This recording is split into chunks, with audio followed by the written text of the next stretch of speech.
Hello दोस्तों, नमस्कार। आप सभी का स्वागत है हमारे यूट्यूब चैनल उड़ान म्यूजिक क्लासेस पर।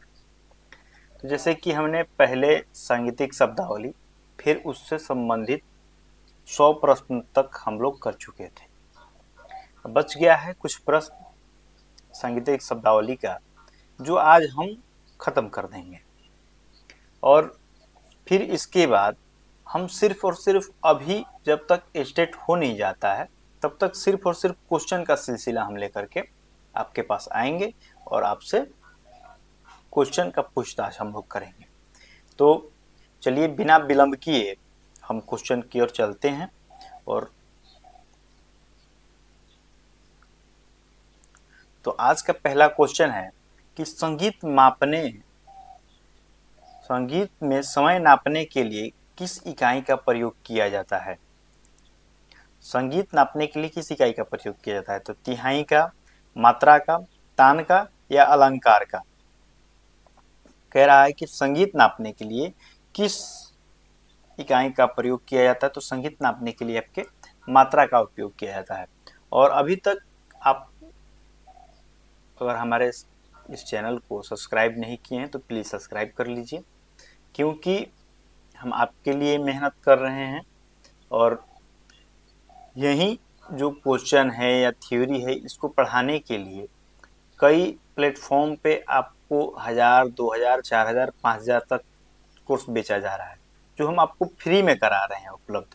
तो आइए, अगला क्वेश्चन है कि ताल के छोटे छोटे खंड को क्या कहा जाता है? मात्रा, ताली, खाली या विभाग।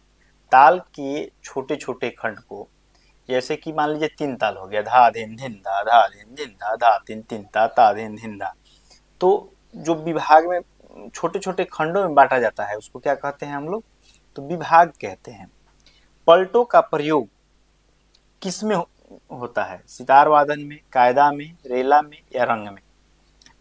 आपके जो पलटा जो आप सुन देखे होंगे, जैसे कि आप कोई वादन कर रहे हैं तो उसमें पहले ठेका बजता है, फिर कायदा बजता है और फिर पलटा बजता है। तो पलटों का प्रयोग जो होता है आपके कायदा में होता है।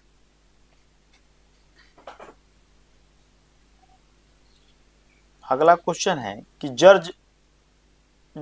जर्ब शब्द का अर्थ क्या है? मिलाना, आघात, प्रहार या आरोह। तो आपकी जर्ब जो शब्द है उसका अर्थ होता है आघात। ठेके के विकसित रूप को क्या कहा जाता है? तो ठेके के विकसित रूप को आपका पेशकार कहा जाता है। और पेशकार जो है मुख्यतः आपके बनारस घराने की वादन शैली में अधिकतर पेशकार का प्रयोग किया जाता है। और उठान का भी बनारस घराने में प्रयोग किया जाता है। परन जो है आपके ये पखावज की चीजें हैं। आजकल तो तबले पर भी प्रयोग होता है, लेकिन ये आपके पखावज की चीजें हैं। गत जो हो गया आपके सितार की चीजें हैं। सम पकड़ने के लिए जिस बोल समूह का प्रयोग करते हैं उसे क्या कहते हैं? गत कहते हैं, झाला कहते हैं, उठान कहते हैं या रेला कहते हैं। कह रहा है कि सम पकड़ने के लिए, यानी कि अगर आप कहीं से भी अगर वादन चालू हो रहा है, गायन चालू हो गया, और फिर उसका जब अब अगला तबला वादक क्या करेगा, उसका सम पकड़ने के लिए कोशिश करेगा, तो उसमें क्या बजा करके जो है सम पकड़ेगा? गत, झाला, रेला या उठान। तो आपका सही जवाब हो जाएगा इसका उठान बजा करके उस सम को पकड़ा जाता है। मुखड़े को किस नाम से जाना जाता है? पेशकार के नाम से, उठान के नाम से, गत के नाम से या कायदा के नाम से। तो मुखड़ा को भी उठान के नाम से जाना जाता है, यानी मुखड़ा बजाकर भी सम को ही पकड़ा जाता है। उठान को अन्य किस नाम से जाना जाता है? बोल के नाम से, मुखड़ा के नाम से, उठान के नाम से। तो मुखड़ा के नाम से। ये 2 बार क्वेश्चन फेंक दिया है। मुखड़े को किस नाम से जाना जाता है? तो उठान के नाम से। और उठान को किस नाम से जाना जाता है? तो मुखड़ा के नाम से। अगला क्वेश्चन है कि परन को प्रचार में लाने का श्रेय किसको जाता है? श्री कुदऊ सिंह जी को, भरत को, अल्लाह खां को, मतंग को। तो परन का प्रचार करने का श्रेय जाता है आपके श्री कुदऊ सिंह जी को। परन क्रिया किस विधा से संबंधित है? सितार वादन से, नृत्य से, गायन से या तबला से। तो परन जो क्रिया है आपके ये तबला वादन से संबंधित है। पहले तो ये पखाउज पर बजता था, लेकिन यहाँ पे पखाउज दिया नहीं है, इसलिए इसका सही जवाब हो जाएगा तबला वादन से। मुख्यतः ताल परण की संख्या कितनी है?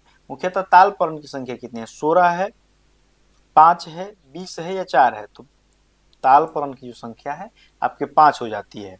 अगला क्वेश्चन है कि रेला किस लय में बजाया जाता है? तो रेला नाम से ही समझ में आ रहा है कि ये जो है द्रुत लय में बजता है। आपको हम बता दें कि ये जो क्लास है ये आपके लिए बेहद ही महत्वपूर्ण होने वाली है, जो स्टेट के विद्यार्थी हैं। अगर थ्योरी नहीं तो कम से कम इस पे जितने भी प्रश्न कराया गया है उसको कम से कम आप रट जाइए, क्योंकि अब आपके पास समय बचा नहीं है। बहुत सारे स्टूडेंट का जो है 24 तारीख को एग्जाम है। आप भी अपना कमेंट करके बताएंगे कि आपका जो एग्जाम है कितने तारीख को है। तो 24 तारीख को एग्जाम है, ज़्यादा समय बचा नहीं है, तो हम क्या करेंगे, सिर्फ और सिर्फ क्वेश्चन पर फोकस करेंगे अब। तो अभी तक हम अपने क्लास के माध्यम से जितने भी प्रश्न कराए हैं उसको आप क्या कीजिए कि लाइन बाय लाइन उसको देख करके खत्म कर दीजिए। स से प्रत्येक स्वर निकाले गए हैं, निकाले गए अंतराल को क्या कहते हैं? स से प्रत्येक स्वर जो निकले गए हैं उसको क्या कहते हैं? तो उसको आप स्वरित कहते हैं।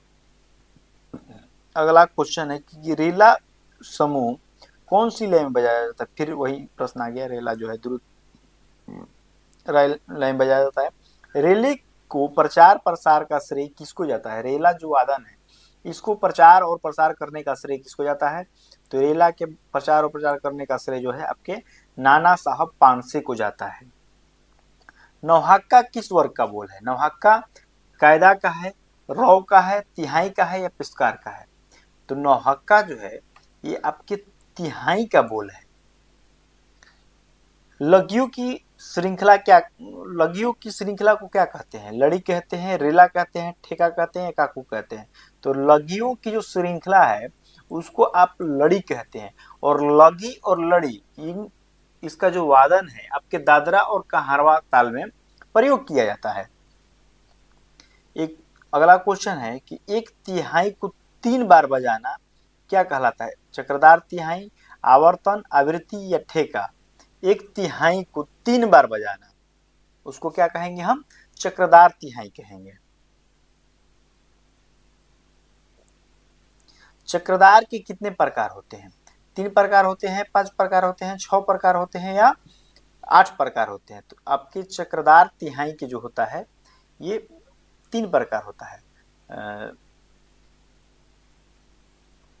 थोड़ा नाम याद नहीं आ रहा है, मिला लेंगे। कमाली चक्रदार, फरमाइशी चक्रदार, ऐसे कुछ करके है। कमाली चक्रदार में कितने धागा का प्रयोग होता है? 11 का होता है, 15 धागा का प्रयोग होता है, 9 धागा का प्रयोग होता है कि 22 धागा का प्रयोग होता है? तो आपके कमाली चक्रदार में 9 धागा का प्रयोग होता है। अगला क्वेश्चन है कि ललित कला के अंतर्गत कौन सी कलाएं सम्मिलित होती है? संगीत, कविता, चित्रकला, मूर्तिकला, वास्तुकला। कह रहा है कि ललित कला के अंदर यहाँ पे अब पुट दिया गया है। ये जो क्वेश्चन है ऐसे करके बहुत पूछता है, इसलिए हम आपको लेकर के आए हैं। अब कह रहा है कि ललित कला के अंतर्गत किस कला का प्रयोग सम्मिलित है? संगीत का, कविता का, चित्रकला का, मूर्तिकला का या वास्तुकला का? तो ये जो ललित कला है इसमें पांचों का प्रयोग होता है। संगीत का भी प्रयोग होता है, कविता का भी प्रयोग होता है, चित्रकला का भी प्रयोग होता है, मूर्तिकला का भी प्रयोग होता है और वास्तुकला का भी प्रयोग होता है। लेकिन ये पांचों ललित कलाओं में आप मेरा पहले दिन का क्लास देखेंगे, सबसे प्रथम क्लास, उसमें हम बताए हैं कि ललित कला जो होता है ये 5 भागों में बांटा गया है और सर्वश्रेष्ठ जो कला है वो संगीत है। अगला क्वेश्चन है कि 5 मार्गी तालों में कौन सा जो है शामिल नहीं है? कह रहा है कि 5 ये जो दिया गया है नाम 5 और 5 मार्गी ताल भी होते हैं। तो कह रहा है कि 5 मार्गी तालों में कौन सा जो है सम्मिलित नहीं है, माने इसमें से एक नाम आपको चुनना है जो मार्गी ताल नहीं है। चंचतपुट, चाजपुट, सठ पिता पुत्रक सम्यक वेष्टक एवं उद्घाट। इस पांचों नाम में से आपको कौन सा ऐसा नाम लग रहा है जो कि मार्गी ताल में सम्मिलित नहीं है? तो ये जो पांचों ताल है ये आपकी क्या है, मार्गी ताल में सम्मिलित हैं। चचतपुट, चाचपुट, षट पितापुत्रक, सम्यक वेष्टक एवं उद्घाट। ये जो पांचों नाम है ये आपके मार्गी ताल के नाम है। अगला क्वेश्चन है काकू के प्रकार। यही क्वेश्चन जो है लास्ट क्वेश्चन है। काकू का प्रकार क्या है? राग काकू, क्षेत्र काकू, जाति काकू, स्वर काकू या मुद्रा काकू। काकू के कितने प्रकार होते हैं? आपके 6 प्रकार होते हैं। और ये कहाँ मिलता है? संगीत रत्नाकर में मिलता है। और भरत जी ने 2 काकू माने हैं, एक सकांश काकू और एक निराकांश काकू। लेकिन ये जो क्वेश्चन है ये आपकी संगीत रत्नाकर का क्वेश्चन है। कह रहा है कि काकू का प्रकार है, तो पहला जो है ये राग काकू जो है ये काकू के प्रकार है। क्षेत्र काकू जो है ये काकू के प्रकार है। और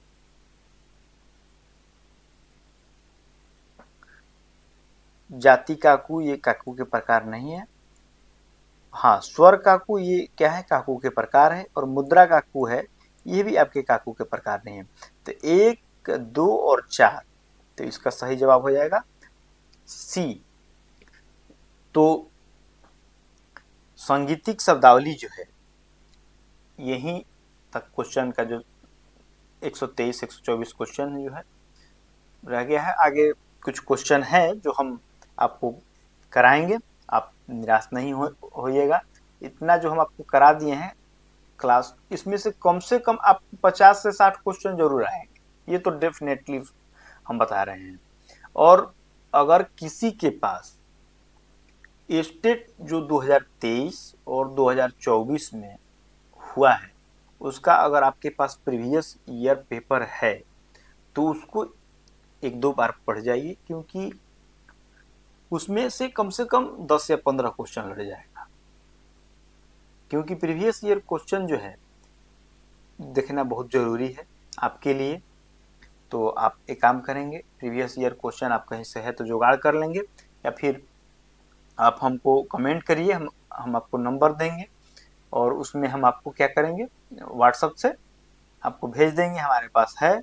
या फिर देखते हैं कि कोई अगला क्लास जो है हम आपको प्रीवियस ईयर जो है पेपर करा देंगे। 1 घंटे का क्लास लेंगे और उसमें क्या करेंगे, सारा प्रीवियस ईयर पेपर जो है हम ख़त्म कर देंगे। तो चलिए आज का जो क्लास है हम यहीं पर समाप्त करते हैं। राधे राधे, जय श्री कृष्ण।